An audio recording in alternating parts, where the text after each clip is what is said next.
এই টাকফাটা রোদের মধ্যে অনেকদিন পর মায়ের বাসায় গেলাম। এবছরের প্রথম তালের বড়া খেলাম, এত বেশি মজা পেয়েছি। আমি আমার মায়ের রান্নাগুলোকে অনেক বেশি মিস করি। হ্যালো এভরিওয়ান, আসসালামু আলাইকুম। কেমন আছো তোমরা সবাই?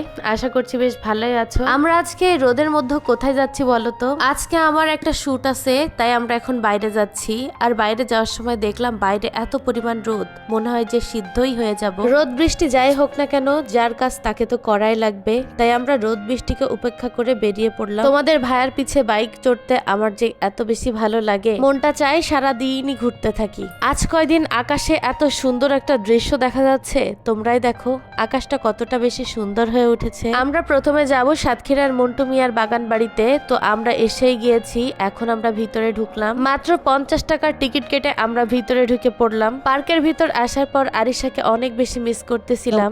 আরিশাকে আজকে তার নানু বাড়িতে রেখে এসেছি। আমাদের আজকে একটা কাজ আছে, কাজটা শেষ করার পর আমরাও চলে যাব আরিশাকে নিয়ে আসতে। তোমাদের ভাইয়ের সাথে অনেক ঘোরাঘুরি করলাম। আমাদের সাতক্ষীরাতে ঘোরার মতো এই একটা মাত্রই পার্ক আছে। এই পার্কটা আগে অনেক বেশি জনপ্রিয় ছিল, অনেক মানুষজন আসতো এখানে। সময়ের পরিবর্তনের সাথে সাথে মানুষজন অনেক কমে গেছে। বিভিন্ন ভিডিও করতে এবং সময় কাটাতে আমি আরিশার তোমাদের ভাইয়া মাঝে মাঝে আমরা এখানেই আসি। তোমরা দেখো তো এই পুকুরের পাড়টা কত বেশি সুন্দর।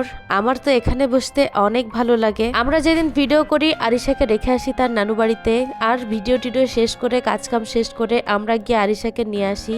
আর সেই দিনই আম্মুদের বাসায় খাওয়া দাওয়া করি। প্রায় 2 মাস পর আজকে আম্মুদের বাসায় যাব। আমার বাসা থেকে আমার মায়ের বাসা খুব বেশি দূরে না, তাই তেমন কোনো আয়োজনই থাকে না। আমরা দুজনা দেখো তো রোদে পুড়তে পুড়তে চলে যাচ্ছি তোমাদের ভাইয়ের শ্বশুর বাড়িতে। আমরা যেই পথে যাই এই পথে কোনো মিষ্টির দোকান নাই, এজন্য আমরা রাস্তা থেকে আখ নিয়ে নিচ্ছি। আখ খেতে আমার ছোট 2 ভাই বোন অনেক পছন্দ করে। এদিকে গরমে আমরা কুলফি খেয়ে নিচ্ছিলাম রাস্তাতে দাঁড়িয়ে দাঁড়িয়ে। মায়ের বাসায় যাওয়ার সাথে সাথে দেখলাম আমার মা এদিকে তালের বড়া বানিয়েছে। তালের বড়া আমার অনেক বেশি পছন্দের একটা খাবার। আমি তো এবছর এই প্রথমই তালের বড়া খাবো। তোমরা কারা কারা তালের বড়া খেয়ে ফেলেছো এবছর অবশ্যই কমেন্ট করে জানাবা। আমার গরিব মায়ের বাড়িতে এসে আমরা খাওয়া শুরু করেছি। এখানে আমার আম্মু বেগুন আর চিংড়ি মাছ রান্না করেছে, আর রান্না করেছে গরুর মাংস।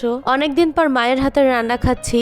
মায়ের হাতের রান্না মানেই অসাধারণ অনুভূতি। বাসায় যত সুন্দর রান্নাই করি না কেন, কেন জানি না মায়ের মতো রান্না করতে আমরা কেউই পারি না। আমরা বের হয়েছিলাম 12টার দিকে, এখন প্রায় 5টা বাজে, তাই অনেক বেশি খিদা পেয়েছিল আমাদের। দেখেছো তোমাদের ভাইয়া কত সাদামাটা একজন মানুষ, শ্বশুর বাড়ির সব মানুষের সাথে তার অনেক বেশি ভাব। আমার দুপুরের খাওয়া দাওয়াটা শেষ, তাই আমি বসে বসে তালের বড়া খাচ্ছিলাম। বাসায় অনেকবার ট্রাই করেছি তালের বড়া বানানোর জন্য, কিন্তু কোনোদিনই আসলে আমি পারফেক্ট ভাবে করতে পারিনি। এদিকে গ্রামের একটা আপু আমাদেরকে গাছ থেকে পেড়ে দেখো টাটকা টাটকা কিছু পেয়ারা দিয়েছে।